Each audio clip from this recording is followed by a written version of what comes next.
Prvog dana priprema u Banjskom u Bugarskoj fudbaleri Jagodine imali su 2 treninga. Žestok tempo svi su savladavali bez problema. Ujedno rad sa loptom, tehnika i taktika uz kontrolne susrete koji slede biće kompletan sadržaj priprema. Novajlije su se odlično uklopile. U ekipi je odlična atmosfera. Povratnik u redove Jagodine posle kratkog nastupa u Kazahstanu je Vukašin Tomić. Jedno fino iskustvo za mene. Odigrao sam od prvog dana kad sam došao tamo do posljednjeg, odigrao sam sve utakmice, tako da sam u punom, što bi se reklo, trenažnom procesu.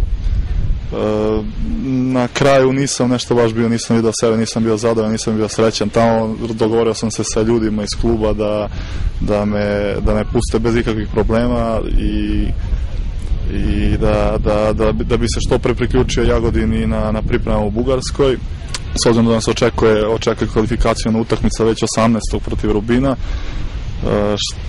Tako da što se tiče toga sve u najboljem mogućem redu.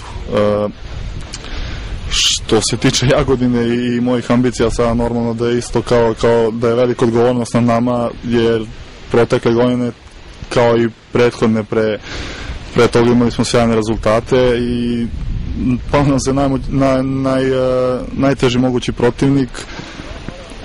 Na nama je da se spremimo ovde što bolje i da što bolje sačekamo tu utakmicu. Možemo biti zadovoljni, ovo je drugi trening danas. Po meni je daleko bolje vreme sigurno nego kod nas u Srbiji, jer dosta prijatnije, uslovi su po meni za sada stvarno dobri. Cilj je da se što bolje pripremimo fizički, taktički. Imamo par utakmica kroz koje ćemo se što bolje uigrati, ja mislim dočekati što spremni fizički i taktički kvalifikacije za Evropu i da dobro dočekamo ovo prvenstvo.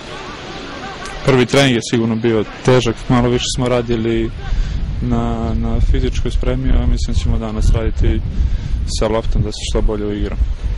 Dok fudbaleri Jagodine treniraju punim intenzitetom u Bugarskoj i rukovodstvo jagodinskog superligaša ima pune ruke posla. U toku je prelazni rok. Radi se na dovođenju još jednog kvalitetnog napadača i s obzirom da je klub napustio čuvar mreže Igor Bondžulić, ovih dana doći će i potencijalno pojačanje među stativama, jer rukovodstvo Jagodine vodi pregovore sa nekoliko golmana.